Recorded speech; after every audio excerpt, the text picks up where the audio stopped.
Yes. Is week one the best week in the NFL is the debate I want to have. I don't know. I mean, I believe there was a stat that like the Browns had won only like 2 of their week 1 games over the last 20 years. It sucks. I hate this week. This week is the worst. So I'm just saying, like, well, how many 2 wins is more wins than they've had in any playoff week. That's for sure. You know, listen. The Browns statistically don't win a lot any week of the season. It's probably the same. Week 1, 2, 3, 4, 5. They're probably like 2-20 in any week. It was just like in particular week 1. Or no, it was home openers. The Browns don't win a lot of home openers. That's what it was. They don't win a lot of anything. They don't win any. Historically, they're losers. Historically, they're losers. It's no different week 1. You know what, man? You're just a hater.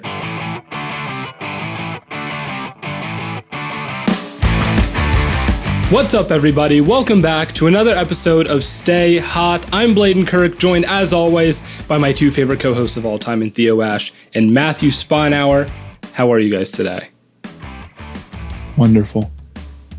That was very good, Blaiden. Sports betting open in Arizona at midnight. So I woke up this morning and I immediately placed $175 worth of bets on various things. So I've got an adrenaline rush. I'm going You're crazy. Feeling good. I'm wild. I'm a wild card. I feel like Charlie Kelly and It's Always Sunny. It's going to be awesome. Theo's feeling good. Okay. I mess with it, Theo. As always, make sure you guys like, subscribe, leave a review, comment on the YouTube, Apple, Spotify, etc. Keep helping grow this podcast on all platforms. I almost said keep helping grow this platform on all podcasts. We don't want to grow the other podcasts, man. Right. And if you haven't yet, please follow @StayHotPod on TikTok. You get some great content there as well. You know, it's funny. The NFL season is starting, and that's fun. But you know what's more interesting? My flag football season is starting, and I think that's more important. Intramural flag season. Intramural flag football season in college is a wild time for everyone. It's so much fun. I would say, look, I haven't done it. I did it freshman year, and I don't think I'm not on a team now, so I'm not the one organizing it. Maybe my friends are without me. But here's my one piece of advice for flag football in an intramural thing, and that is never, ever, ever overcomplicate it. I've been on so many teams, like intramural teams, that like will call practices or like take things so seriously, and it's like, don't do that. Practice? And also, yes, like we gotta work out like a game plan or something. No. Never a good idea. And if you do, in flag football, just design like one route and just know that's who you're gonna throw to. That's kind of my big strategy. Is like, don't try to read the field. You know. You're not Peyton Manning, dude. No, exactly. I might be Peyton Manning. I might be Peyton Manning. Hold on. Like, first off, you're a receiver, aren't you? Yeah, but like, who's playing? Zach, our buddy Zach, who you're roommates with, Blaiden. Is he playing quarterback? Yeah. We're not sure who's going to play quarterback yet. We have 3 guys who maybe be a little bit more prepared than them, I guess. Listen. We have 3 guys who all think they're going to play quarterback. I don't know who's going to play quarterback. So we're going to get like a Taysom Hill situation here. This is so that's what I'm like. This is going to be the Kyle Shanahan 2 quarterbacks. If it gets to the point where like all 3 quarterbacks and we're just like, no, I'm playing quarterback. Especially like, so in our league, you're allowed to blitz whenever. Exactly. Okay, exactly. So that is why you cannot hold the ball and read the field, because people will try to do that. It was the same rules in our league, and you could just blitz, and it was so effective. Like, it worked like all the time because people would be reading it. No, you just have to like be like, okay, I know, Blaiden, it's your turn to get the ball on this play. Run a slant and do that like and don't think about it. Don't try to be like, I'm going to be and run around. Just like be like, we're going to hit you in the flat. We're going to get the ball. My cousin and I. So my cousin graduated, but 2 years ago, he like had our flag football team. It was me, him, and literally like 4 other dudes. So we're playing all the time, both ways. It's ridiculous. And we play this one team that has like a full roster with like 3 levels of depth. And they would line this one like 6'8" dude and just rush him. And it was like, There was no way to stop him. Dude was playing Ohio State. And like flag football, it was ridiculous. So what we would do is we would motion me in before the snap, and I would like crack him at the snap. That's and so then tough. my cousin Peyton would roll out around the backside, and I would crack, and then I'd like swing out. And he would just like dump it off to me there. It's literally like how Sean McVay uses Cooper Cup. You guys were on some NFL. No, I literally I drew this up. I was like, preseason and training camp. Like on God, no, I literally felt like an NFL coach, like drawing up plays to beat these teams. Well, if you and Zach are playing, I'm gonna try to come in and at least get some footage of y'all. Here's what I want to live out. stream it. I want to live stream it on TikTok. I think that'd be so funny. How are you gonna do that? That work. I might come film some live stream. You know I love to overcomplicate this tech stuff. I don't know. I'm not in college, right? Technically. But I don't know if I'm like officially not in Cincinnati's system anymore or if I'm just not taking any classes. But my friend wants me to join his flag football team. No as job. Like an ineligible unemployed. You're gonna get a recruiting scandal. Cincinnati flag football recruiting. You recruited this 6'5" like guy. He just doesn't even go here. You're gonna get hit with some sanctions or something. Oh my God. I think I'm worth it though. Like I'm worth the risk. I think. Yeah. My all-time flag football highlight. I was probably in like elementary school. Well, I played for the Vikings. I'm a Packers fan, and we all got assigned teams to be on, like Cowboys, 40. They were actual NFL teams, and you just wore a purple short shirt that said Vikings on it. And I got assigned to the Vikings, and I was like crying in my room, and I like refused to play. I was like, I'm not playing for the Vikings. I was trying to demand a trade. I was so mad. I eventually I suited up and played for the flag football Vikings, and my player comp for flag football is probably Troy Polamalu. Got to jump the snap. They made a rule when I was like in elementary school that you couldn't jump the snap because I would try to intercept the snap, and that was That's a fun hard time. though. If You changed, it was hard. No, like I was a high IQ player. I was a high IQ player. That's what I'm saying. You're like I was in the C gap. Woodson. They had to like. I was in the C gap. Like I'm sure there's some kid telling the story. Like they were trying to kick a field goal or something, and they saw me in the C gap playing flag football when I was like in 5th grade. That's awesome. Theo, your flag football stories are a little bit better than mine. I can't lie. I don't know. I liked your. You had. I have that one clip of like me playing flag football. You have actual football stories though, so like that probably has me beat. I mean, yeah, but it's not of me like playing for the most part. It's mostly like camp, and like we had to wake up at 5 a.m. to run, which sucked. Do you have actual film of you like playing in elementary school somewhere, Theo? No, I can't imagine that I do. Yeah, I would love to see that. That'd be a great film reveal. It would be a great film review. Oh, that'd be. I had a game-winning pick six at one point, and my flag No. fell off when I was running back, and there's a big rule review about whether that meant I was down or not, and they decided if it falls off on your own, it was two-hand touch from there. Yeah, that's a W. I dropped a pick six once. This guy. How do you know it was a pick six if you dropped it? Because when we looked at the film, coach stopped it. He walked over to me. He stopped. We're like in film room after the game. He walks over to me. He's like, Blaiden, what color is that? I say green. He's like, exactly. And he walks back That's over so to corny. It was so corny, corny. but it was like, but I just felt so bad. I'm like, I dropped that pick six. Like it was like Coach it was like doing? 7th What color is in grade. front of you right now? Green? You got it. Like, what are we doing? Just talk normally. Anyway. All right. Anyway, week 1 is only a days away, or only it's today. It's here. It's hours today. away. Yeah. It's hours By the away. time you guys are listening, it'll be yesterday. It will have already happened. So we're going to be hitting our favorite matchups of the week. We're going to be hitting our fantasy matchups for the week. Matt and Theo actually play each other week 1.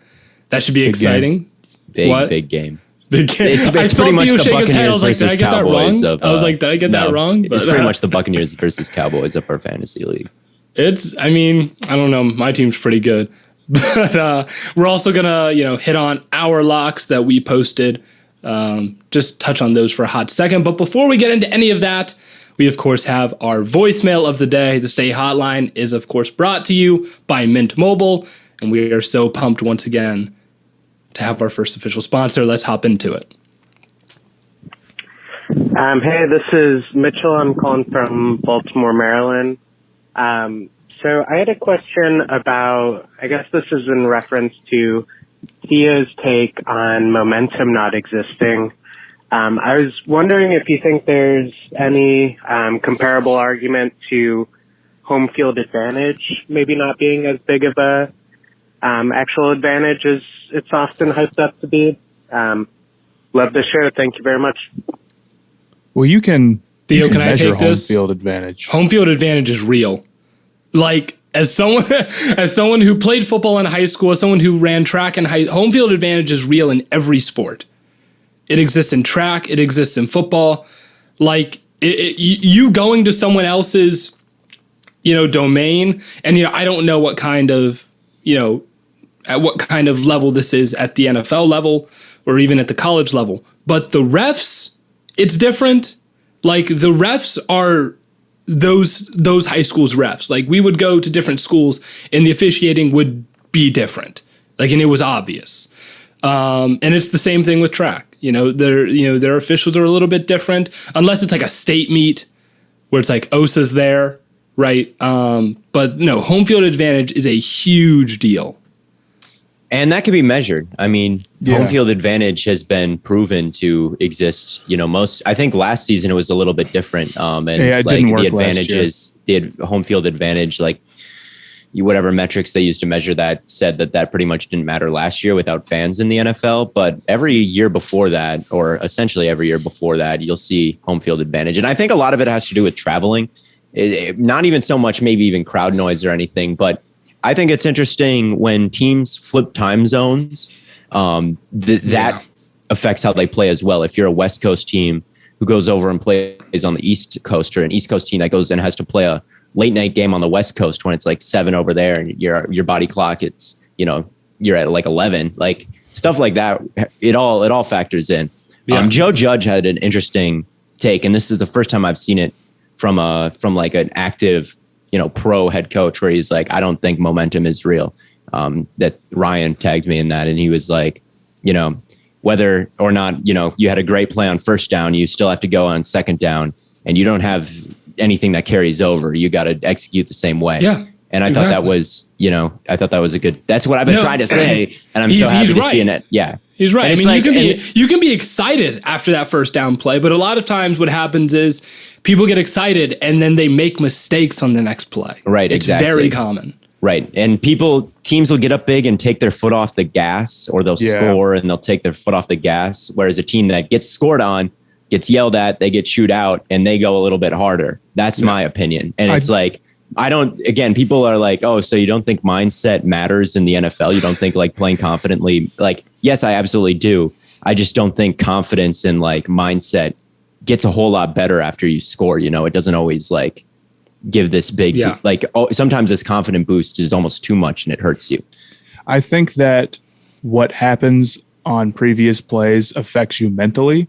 And I think that your mental state definitely affects how you play, but I don't think it happens in any consistent way. Like scoring more doesn't necessarily mean play better, because it can also mean that you get overly confident, or you get like kind of lazy and you take your foot off the gas, like you said. So when you say momentum's not real, it kind of sounds like you're saying what happens in the game doesn't affect how you play, or your mental state doesn't, but that's not really it. It's just that you can't predict how it's going to affect anybody consistently. Right. So many times I will hear like the announcers say, and da-da-da-da-da has all the momentum right now. You can feel it. I mean, as a fan, you can feel it. And like, when one team is rolling.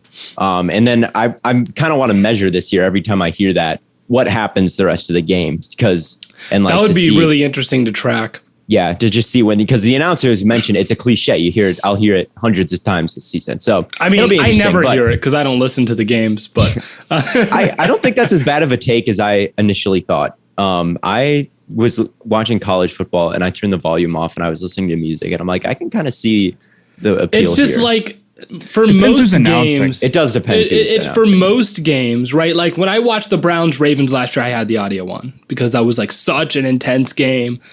But like for most games, I just like it's really not that deep. I just don't listen to the audio. Yeah, I was listening to, this is so pretentious, but I was listening to classical music watching football. I felt like I was paying No, better it's not attention. pretentious. Classical music is awesome. Classical Yes. music's awesome. You're not pretentious for saying that. But that was the Stay Hotline presented by our friends at Mint Mobile. And now we've all made, of course, the switch to Mint Mobile. And it's fantastic. Isn't that right, Matt? Oh, yeah.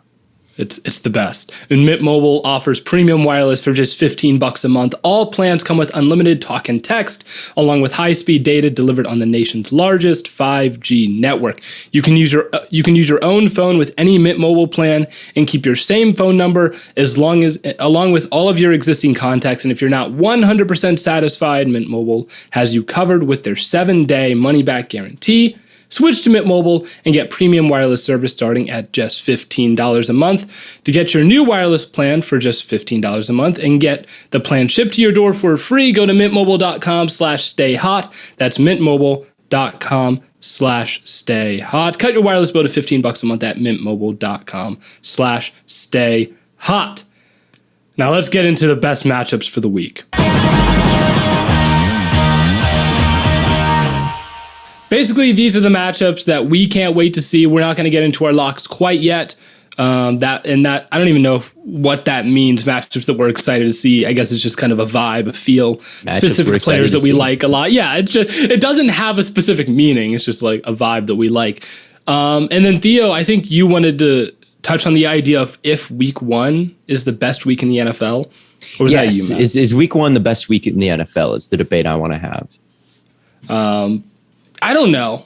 I mean, I believe there was a stat that like the Browns had won only like 2 of their week 1 games over the last 20 years. It sucks. I hate this week. This week is the worst.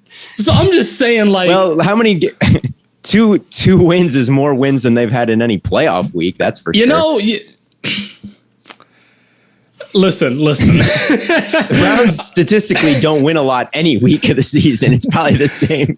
Week 1, 2, 3, 4, 5. They're probably like 2 and 20 in any week.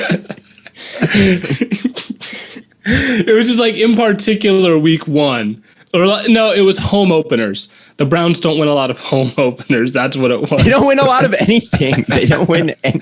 Historically, they're losers. Historically, they're losers. It's no different week 1. You know what, man? You're just a hater. But anyway, Theo, what matchups are you excited to see? All right. I would say I'd maybe be excited to see Miami versus New England. I think the new look Patriots are going to be one of the more interesting teams. There's a lot of intrigue there in every aspect. New edge rusher and Matthew Judon. Obviously, Mac Jones, young rookie quarterback. You've got Jalen Waddle and Tua coming back for another season. I think you got Flores coming back to play Belichick. Those Patriots Dolphins games are usually pretty close, and the Patriots or the Dolphins seem to have the Patriots number. Usually the Dolphins can get a weird win off the Patriots. Like historically, that always seems to happen. So that's probably my a game that I'm pretty intrigued to see is how that one shapes up. That's fair. Matt, what kind of games? Am I wrong to pick my own team? No, because I thought about picking my own team. The only reason I didn't is because I don't want people to totally come after me. People won't go after you for it, though. I think that Jets Panthers is interesting because I really am excited to see what Zach Wilson looks like and what that team looks like. It'll be interesting to see who made the right decision. I think that Sam Darnold's going to go off and people are going to be like, look who was right while it's playing the Jets. And then I think that might not last forever. Looking at the Panthers schedule, though, they're kind of it's a little easy to start out with. It's not too bad to start out with. And then I think Darnold might throw for a bunch of yards or whatever. And then it might go off the rails a little bit. But the Sam Darnold revenge game, got to be excited for it. Oh no, it's going to be a great game. That's one's no, you can pick that game. Absolutely. Sam Darnold revenge tour. Come on. It's an obvious one. But I'm a little nervous because if Sam Darnold doesn't look good against the Jets, then it's over. If they lose week 1, who's your backup? you can bury PJ Walker. PJ Walker. Oh, that's right. Yeah. Actually, wouldn't be the worst thing in the world. Wouldn't be the worst thing in the world. I'm just glad it's not like Mike White, James Morgan. I mean, PJ Walker's a fun backup, but Darnold's going to start the season. He's going to start the season. Walker has some talent, but we put him in one game. And again, you're in a better backup position than the Jets are. If Zach Wilson sucks, they have to go with like James Morgan at quarterback. So, and in that case, it's over. I don't know. A game I like. I can't pick the Browns. You know what? Denver and the Giants might be interesting. Yeah, that was going to be my other pick. Because, I think one of you picked Denver's a lock. And I thought about it, but I'm like, Daniel Jones is supposed to make the leap this year. I want to see it. Especially, this against an awesome defense. It'll be quite interesting if Daniel Jones is supposed to make that leap and he gets to go against an elite defense. If he balls out week 1 against the Denver Broncos, I think that's going to go bad. I think it's going to go so bad. But like, you would think he has. This is a great pass rushing team that added Von Miller. Yes, and the Giants have a bad offensive line, a very bad offensive line, and a quarterback who's notorious for not handling pressure. But they have some good weapons. Kadarius Toney. All their weapons are worse than the Broncos' corners. Like probably, maybe Galladay is Galladay even starting? He's been hurt, so like there's a good chance that every single corner lined up on their wide receiver is better, like has the advantage, and there's a chance that every single defender on the defensive line is better than the offensive line. Their linemen they're up against. So like the Giants might score like 3 points. Or maybe they won't. Maybe they'll light it up, but I wouldn't. Our producer Alex said, "From your lips to God's ears, Blaiden," because he's a Giants fan. He's a pessimistic Giants fan. I'm interested to see the Tampa Bay Buccaneers game tonight because I have some parlays on it. Here's my bet, Blaiden. What do you think of it? I already told Matthew. Okay. I've got CeeDee Lamb scoring a touchdown. Antonio Brown needs to score a touchdown, and the Tampa Bay Buccaneers need to win. And I bet $5 on that, and I will win $44 if it happens. I think Tampa Bay will win. I don't know to what extent I would bet on it. CeeDee Lamb getting a touchdown, I think, is incredibly likely. Antonio Brown, not so much. Really? I don't know. They talked about how good he looked in training camp, and they were like, "Dude, he looks like okay." But it's Brown. Like they're like, "Oh my God." It's just going to come down to what if they want to be like, "Look at who we've got. Look who's back. Look who's awesome again." It's Antonio Brown. But you know who else is back? Chris Godwin. I don't know. It's the Dallas defense. There's plenty. You told me that your bet was for Evans, Godwin, and Antonio Brown to all score a touchdown. Probably wouldn't be that bad. I think they're going to put up some crazy points on a Cowboys defense that I don't trust. Matt, if you want to make that bet, I can place it. I don't know if I can legally say this. I can't. Theoretically, if you wanted to do that illegally. Legally, this is a joke. I wouldn't do it. Actually, yeah, this is a joke. For legal reasons, he would never ever do this. I would never do that. Anyway, but that is going to be an interesting game. We've already broke it down a little bit, but for multiple reasons, I'm intrigued to see the Tampa Bay versus. And again, Dallas by the time this episode airs, it will have already ended, and I'll have 50. I'll have 43, 44 more dollars. Wow, you're in your bag. What are you gonna do with that? Probably place another bet. This dude's a betting. Look, my parents listen to this podcast, and I know that their hair is standing on end right now. Look, here, I put $100 into this FanDuel account, and if I run out of that, I have the self-control that I'm not putting anything else in. All right. That is, unless something really good opens unless something up, really good. No. Then you got to take it. If there's a guarantee, unless something really good happens. In which case, I'll put in another 100. No, I'm just kidding. But if I run out of this, it's over. I did the same thing last year. I had $50, and I was like, okay. I was on a different website, And I was like, okay, I have $50. If I run out of this, it's over. And then there was a lock. It was Dalvin Cook, like over 77.5 yards versus a terrible Seahawks defense. I'm like, that's a lock. And he had like 60 at halftime, and then he got hurt in the third quarter, and it didn't hit. So I lost my $50 on a bet that I shouldn't have lost it on. And I didn't bet anymore after that. So I can do it again, like easy. Okay. So I guess that's fair. I'm not being super reckless here. Okay. Do you guys have any other games that you really like? I think maybe I'm really trying not to talk about the Browns right now. That's you can talk. It's an exciting game. It's Browns versus Chiefs. It's a stupid playoff rematch. Yes, you can talk about the Browns versus Chiefs playoff rematch. Ironically, I'm picking the Chiefs to win. I don't know if the Browns come out week 1 and are able to beat the Chiefs, especially as good as the Chiefs, got this offseason. But with that being said, I think it'll be a good game. The Browns are getting Odell back. It'll be nice to see if they finally figured out how to use him properly in that offense. Yeah. The O-line should still be awesome. Nick Chubb should still be awesome. I've been trying to get some Chubb Crunch shipped to my apartment. I want some Chubb Crunch. Myles Garrett should, hopefully be back to his full form. It's Chubb Crunch, it's Nick Chubb's new cereal. Oh.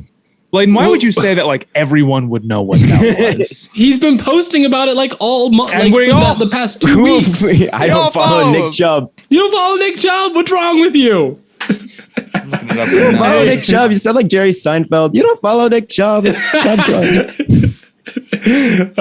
No, I think, overall, it'll be a good game. Again, I don't think the Browns are going to be able to beat the Chiefs this time, but like I said in the last episode, they will beat them when they face in the playoffs, so it won't matter. Fair enough.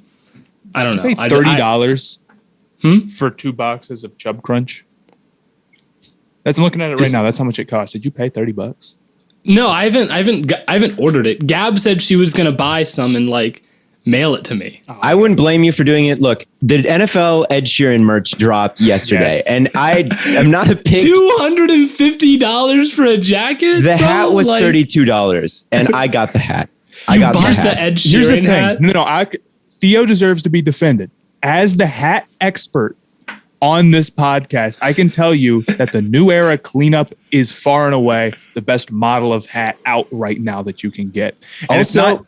Just because it's a good model of hat doesn't make it a good hat. And I could sell it for $45 right now. I bet you I could. People think there's a section of people out there who have no idea this Ed Sheeran thing is dropping, and they would find it incredibly funny. And it's the people who don't care about sports but just think Ed Sheeran is a meme. And if I wanted to sell it, upsell this in a year, I could sell it for more than $30. Bro, you sound like resellers in high school. They're like, bro, reselling Ed Sheeran, going to Marshalls or Goodwill. It's like, I could resell this. The resale value on this is going to be insane. It is. Once this gets discontinued and they stop with the Ed Sheeran merch, people are going to be like, haha, Ed Sheeran NFL merch. It's gonna blow up. Plus, with our combined look, if we started the narrative in a year that it's very valuable and someone could buy the hat that I wore, Theo Ash NFL wore, I could definitely make This is the betting episode. This is the resale episode. This is the Theo get rich quick scheme. Okay, see, here's the thing. We got to explain to people if you haven't seen the merch. It just says Sheeran and then the NFL logo, which is who wants to wear the NFL logo? We are a sports podcast. You think people haven't seen the NFL? Not every single person listening has seen the Ed Sheeran merch. For sure. I find that hard to believe. Really? I'm going to run a poll or something on the Twitter account. There's no way you think that every single person has seen the Ed Sheeran merch. That listens to the pod. Bro. Yes. I'm going to keep it a buck with you. Yes. I think you assume everyone knows everything. Everyone knows the Chubb Crunch. Oh, how could you not? Chubb Crunch in the NFL merch. Bro, how do you not know? If you haven't seen the Chubb Crunch in the Ed Sheeran hat, what are you doing? Not a real fan. You're a fake fan if you don't know. You are a fake fan if you don't. I haven't heard of Chubb Crunch. The thing about what's funny about it is they got the $30 hat, they have a $50 T-shirt, and then they have a $250 jacket, and it's it's fine. but it's impossible to imagine anyone would spend $250 on it. And that makes me who wanna is it get for? Like, who is locking the? Is it a diehard NFL fan? Like, Is there it's a not lot cool. of Ed crossover Sheeran is between not Sheeran cool. fans and NFL fans? Like, and like who? Yes, no, and like what Ed Sheeran fan is so unaware of themselves where they're like, I gotta rock this. Like, I gotta rock this $250 bomber obviously jacket. NFL branded.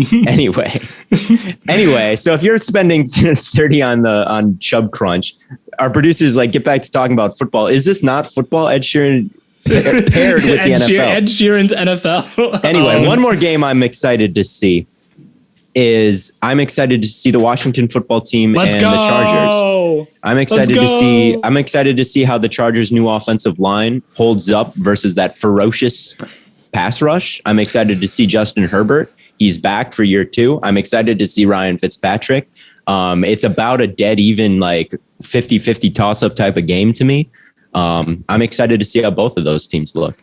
I think I picked Washington to make the playoffs. And these are the type of games they're going to have to bring home. Yeah, I think this is really like they have a stacked defensive line. They're going up against an offensive line that's not so hot. They got to go win this one. Yep. Yeah, exactly. I originally picked the Chargers to win it. I'm not sure if I'm still feeling the same right now.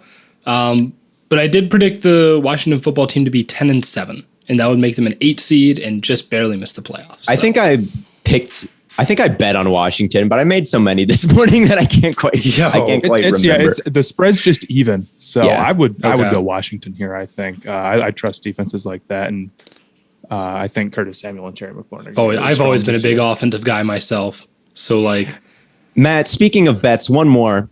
Hypothetically, if one were to put $10 on Mike Evans, Chris Godwin, and Antonio Brown all scoring a touchdown, if you bet 10, you would win $140. oh. This hypothetical person might take that bet.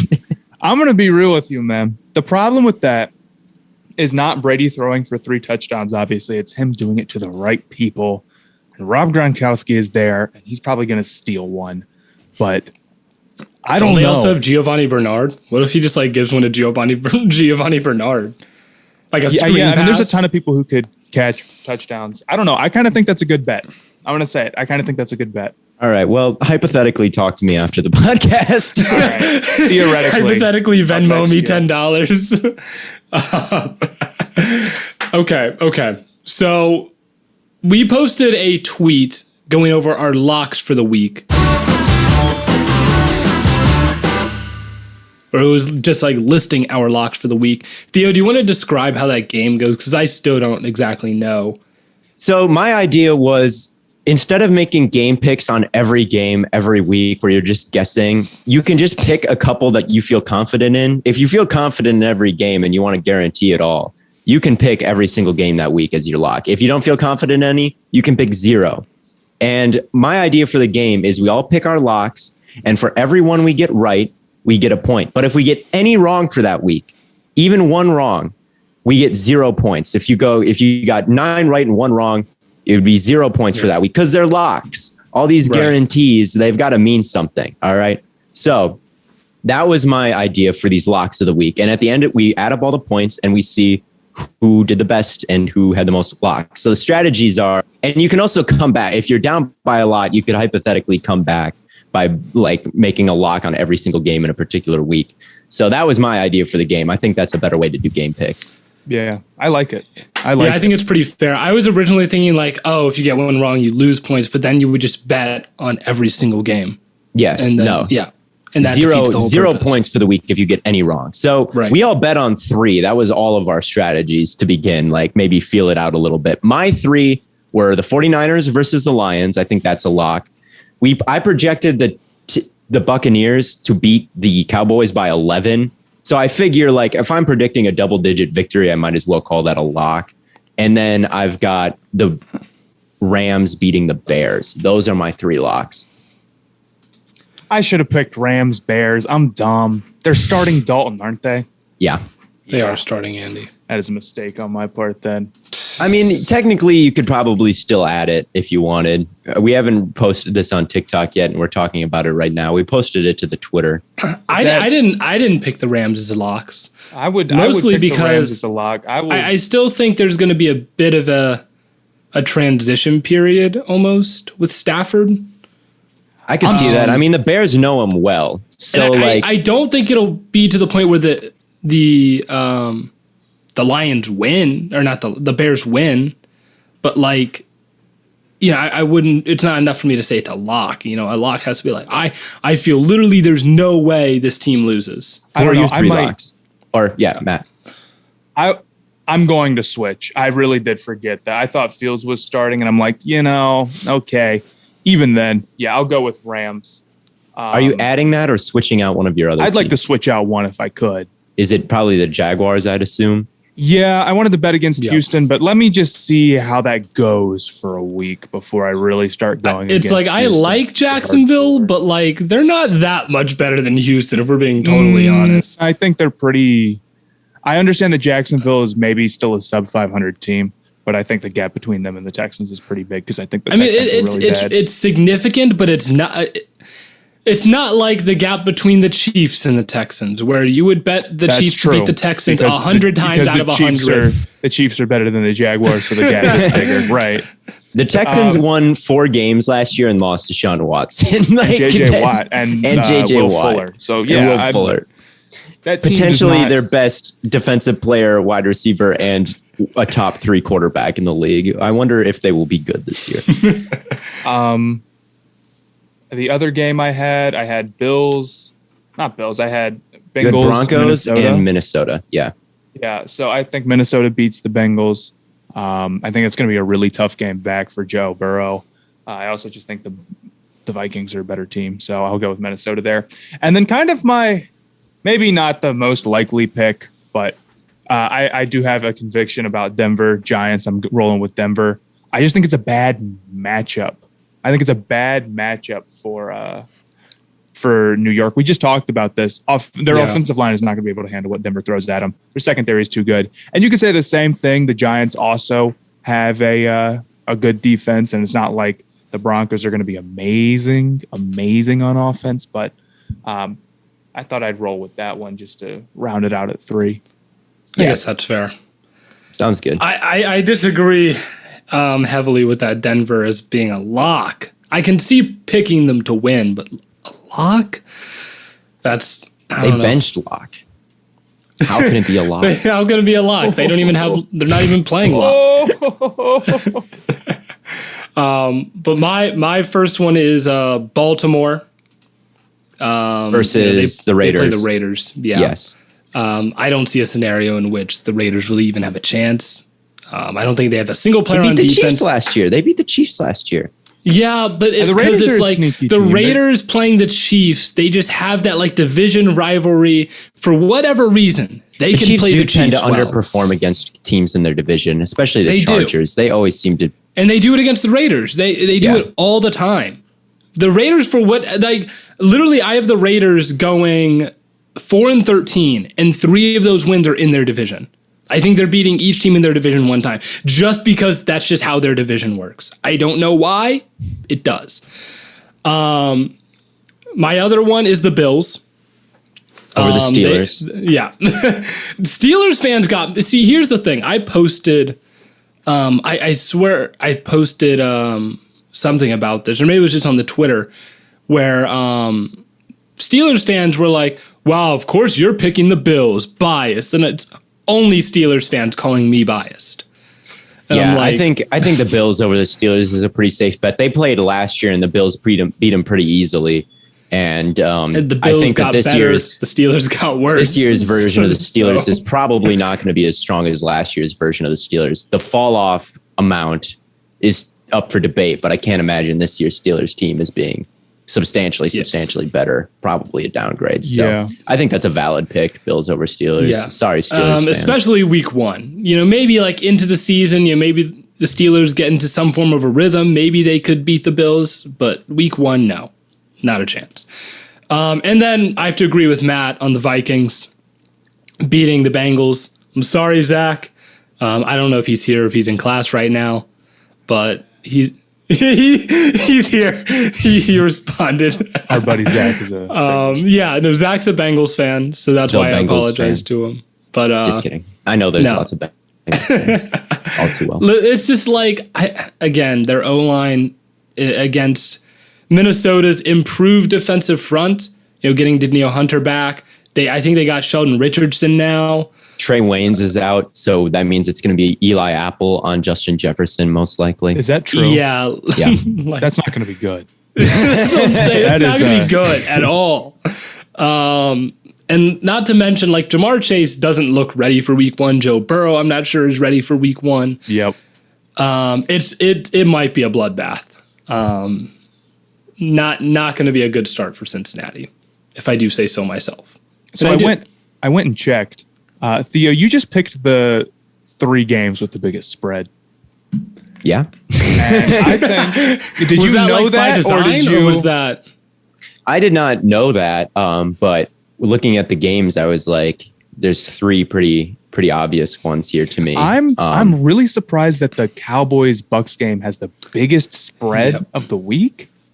Is that not? Yes. I know. By far, the Buccaneers are the best team, and maybe the Cowboys are only an 8-8 team or an 8-9 team in your opinion, or whatever. But I mean, offensively, the Cowboys are great, so you figured they'll be able to at least maybe keep up. I don't know. But I mean, you predicted them to lose. You said Bucs by 10, so you're predicting the Bucs to cover that spread. Although I will say that it is surprising that they have the biggest spread of the week when Vikings versus Bengals is happening and stuff like that. So you agree with me? You picked them to win by 11, and you think the spread's surprising.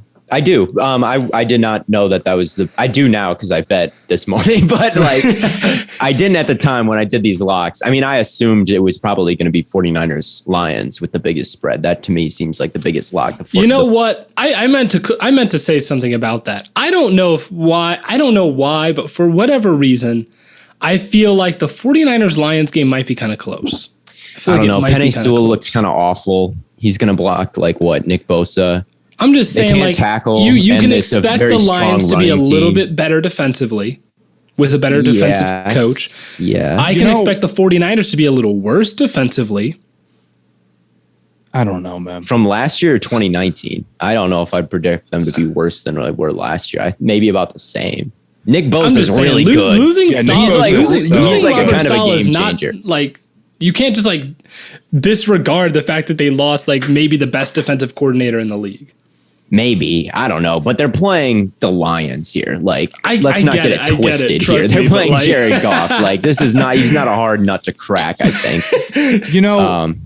I don't know if this is unrelated or off topic about Sewell, and I'm not saying that he's going to be a bust or anything, but I remember you posted that one clip of him getting long-armed by Rousseau. Mm-hmm. And I just remember, maybe I brought this up when it happened and we talked about it.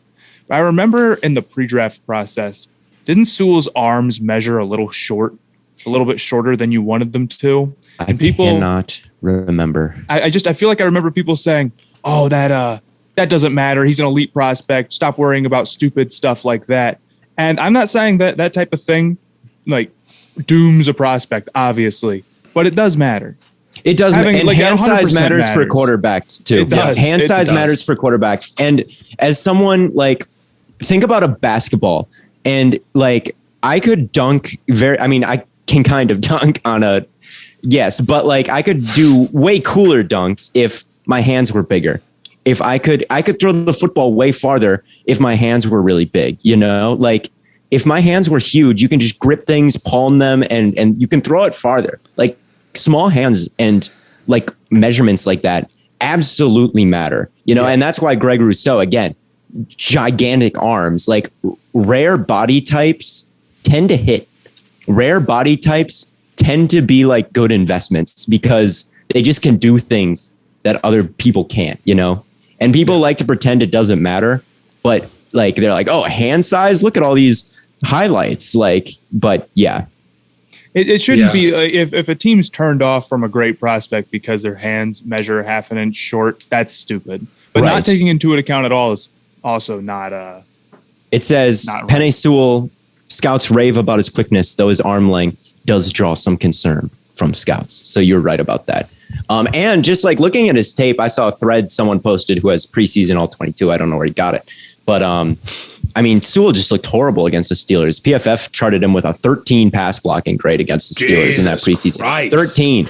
All right. It's like the worst. I know it's preseason, but like if you're getting abused in preseason, and he kind of was, like that's like the worst PFF grade I've ever heard. It's concerning. So again, he really struggled.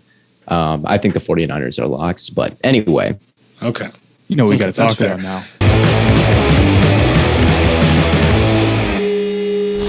We got to talk about the Stay Hot Fantasy League. Matt and Theo play each other week 1.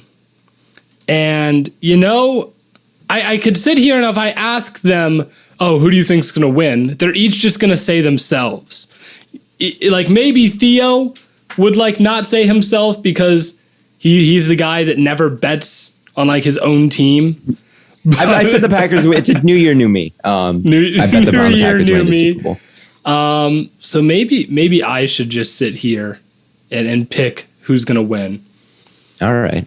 All right. So we got Theo Ash, call me if you get mossed, versus Matthew Sponhour, Gore. which may I say, Gore, funniest fantasy team name of all time. It's really good. It's really good. Yeah. And the logo is so funny. This was a collab effort, like cool. with Tyler. Me and Theo came up with this. It was like kind of the Dwayne Wade like to LeBron like throw up and then slam down with everything. This was a team effort. I could have been like a flower boy type. You could have been. You could have been. But I wanted the three of us to be those 3 Tyler albums, but you messed it up. And now you have to live with that. You can't. My Beautiful Dark Twisted Fantasy. You can't tell me My Beautiful Dark Twisted Fantasy isn't good. It's a great name. And then Theo did the great Photoshop work putting Nick Chubb in the My Beautiful Dark Twisted Fantasy cover art. Oh. Who's going to win the game? Lay it on me. Yeah, let's tell it how it is. Josh Allen plays Pittsburgh, and Dak Prescott plays Tampa Bay. I'm rolling with Josh Allen. He's literally my lock. Right? The Bills are my lock for the week. I'm taking Josh Allen. Even though Pittsburgh's defense is awesome. They're both playing pretty good defenses. Alvin Kamara against Chris Carson. Taking Alvin Kamara. Josh Jacobs against James Robinson. Probably taking James Robinson there. But not by much. They're playing Houston. I'm probably... What? The Jaguars are playing Houston. You're not taking that into account? I mean, I am, but I don't think it's going to be enough to cover the difference that Alvin Kamara... listen to what this guy thinks about I don't think it's going to be enough to cover the damage that Alvin Kamara might do to Green Bay. Because all these... Now, let's talk about Alvin Kamara real quick. Everyone has this assumption that Alvin Kamara is now going to get like 1 trillion carries because there's no more Latavius I didn't say he's going to get 1 trillion carries. Don't buy it. The last time he played Green Bay, he put them in a coffin. I think that's he did score 38 fantasy points last time. Certainly James Robinson won't do anything. You know how many rushing attempts he had in that game? 6. I'm not saying that Kamara has the potential to be running back 1 again this year. I'm not saying about that. 13 passes for 139 yards. I hate our linebackers, bro. He is going through it. God damn. Okay, I'm just saying, between Alvin Kamara and Josh Jacobs, I would take them over Chris Carson and James Robinson. It's nothing against you, Matt, but right now Theo just has the lead on you right now. I don't love Theo's receiving core. He does kind of kick my ass in the receiving core. Devontae Adams, Chris Godwin, I love that. And Cortland Sutton, I love that. All damn day, I love that. Yeah, you're like wiping the floor with Theo's receivers. Hey, here's the thing, though. Marvin Jones is going to catch a touchdown versus Houston. I can feel it in my bones. I feel it in my very soul that Marvin Jones is catching a touchdown. And Corey Davis against... Corey Davis might be a target monster, but we'll see. I'm not doing anything against... It's not as bad as it looks for my wide receiving core. I feel it. I feel it. He said it's not as bad as it looks, I promise. I don't know who I like more between Logan. I do like Gesicki more. Against New England's defense, I don't know. Logan Thomas might draw Derwin James a lot. They're playing the Chargers, so Logan Thomas might get erased. with all due respect. One of those, I mean, I don't know. It's like Logan Thomas, Terry McLaurin, and Curtis Samuel. So, like, someone's going to get erased by Derwin. I'm not entirely sure who it's going to be. I'm leaning to pick Logan Thomas here. Again, it won't be by much. Like, the prediction is like 9.34 to 8.22. That's probably about right. Kicker. Yeah, I don't think I'm really going to predict based on your kickers. But I will say this. Theo's defense might have a field day. It's like the Vikings versus the Bengals. Every now and then there's a defense in fantasy that just goes berserk for for a week or two. Minnesota might do that week one. I don't disagree. They might just put up like Burrow doesn't throw picks. They'd have to get it on sacks and points. That's what I'm saying. They're going to get I think they can just get an absurd amount of pressure. I don't know, maybe force some fumbles. That'll probably be what Burrow, you're right. Burrow doesn't throw picks. That'll be like the saving grace of like. So you're saying I have the lead in quarterback, running back, tight end, and defense, and he has a substantial lead. I gave Matt the edge on tight end. I did end up giving Matt the edge on tight end. You have the edge on quarterback, running back, and defense.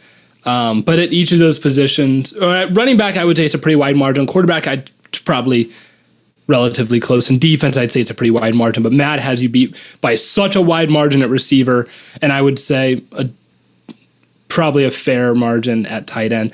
This is a close game. The prediction has it set to where Matt wins by 4. By 4. I'm going to say Matt wins by 1. Okay. Maybe all less. Right. Disrespect. Call me if you get mossed. All right. I'm a big receivers guy. I went no wide. I went no running back. When do I play you? That's true. When do I play you? Now? I play you. Not for a long time. Do you think you're gonna win? No. You know what's fucked about this? I play you the last week of the season. No. Wait. So I went through all this of talking about. They're each just going to pick each other to win. Neither of you think you're going to win? Nah. No. What's wrong with you? I have a bad feeling. I think Josh Allen's going to break off like a big run or something. Or I'll get some like Odell Beckham I do see Josh bullshit. Allen. Josh Allen would scare me. I can't lie. I play Elite Takes week 1. His team, I kind of like his team a lot. Yeah, you're losing for sure. That is one thing I feel certain Dude about. has Kyler Murray, Austin Eckler, Damian Harris, Calvin Ridley, T. Higgins, Cole. I don't love T. Higgins and Cole Beasley. That is a little.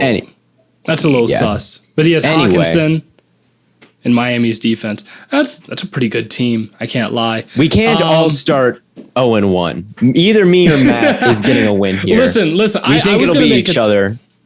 Do people ask you to review their fantasy teams? We've talked about this, right? And I never do it. Here's what I was going to make a video about this. Why do people keep asking me to review their fantasy teams? They don't even like my team. They hate my team. You guys hate my fantasy. You're just like, hey, review my fantasy team. It's like, no. It's like, also, second of all, if I just made a video about everyone's fantasy team, it would get so boring so fast. Right. That was what my question. Would you rather... What was it? Would you rather talk about baseball on your account every day for like the rest of the season, or would you rather spend like 3 days where you have to answer every fantasy question that gets asked to you? Oh my gosh. The answer is baseball, because the more you talk about the fantasy team, the entire comment section is going to be fantasy questions. So you'd have to spend a solid 3 days talking about fantasy. Yeah. No, I mean, I don't mind reviewing people's teams every once in a while, but I wouldn't make a video on it because nobody cares about anyone else's fantasy team. They just want to see their fantasy team get reviewed. So it's like really great for one viewer. Yeah. There's one guy who's going to love that video. I have a really good video idea for this. I can't decide if I'm going to post it on my account or the Stay Hot one yet. The first time I ever saw Matt in person in Vegas, he was like, I thought about posting this video that says Theo loves when you ask him to review his. Everyone sent. I was like, wow, thanks a lot. Everyone sent Theo his fantasy teams to review, or your fantasy teams for him to review, because he loves it. And he's like, I was thinking about posting that. I was like, awesome. I hold back. That was the first thing you said to Theo. This goes into another thing. I edited a fake Instagram post with like Blaiden. There's like this picture of Blaiden where he's like crossing his arms and looking into the camera. It looks perfect for a quote picture. And then wait, what picture are you talking about? It's just like on. I'll send it to you. It's on Google. I just like grabbed it real quick. Oh, wait, and then I put like a fake quote that was about. like, "If I'm being honest with myself, I just don't see the Browns as a playoff level team this season." I was gonna post that. And I was gonna put the captions like, "Can you believe that Blaiden said this?" I'll block you. Like, for real, I'll block you. I held back. I felt bad. I would actually block you. But I think that kind of wraps things up for us today, as always. Tons and tons of content coming your way. We're super excited for the game tonight. We're going to be watching very closely. We will never take our eyes off the game. And by the time you guys will be listening to this episode, the Tampa Bay Buccaneers will have probably won. And as always, make sure you follow along for our fantasy teams. We're going to try and tweet out kind of live updates. I want to be like tweeting out live roster updates. I think that would be kind of funny. Almost like, like like a Schefter, like an Ian Rappaport, like Fanalize just signed the New York Giants defense. Like, I don't know. I think that'd be kind of funny to do. But as always, make sure you stay caught up on all platforms for all the great content that we're going to be putting out. And before I forget, in season, now that we're in the NFL season, we're going to be coming to you guys on Mondays and Fridays instead of Tuesdays and Fridays. Just thought I would make that clear just so we can actually cover the Sunday night games. But yeah, as always, from Corn Boy, Berry Boy, and Lemon Boy, we'll catch you on the flippity flop.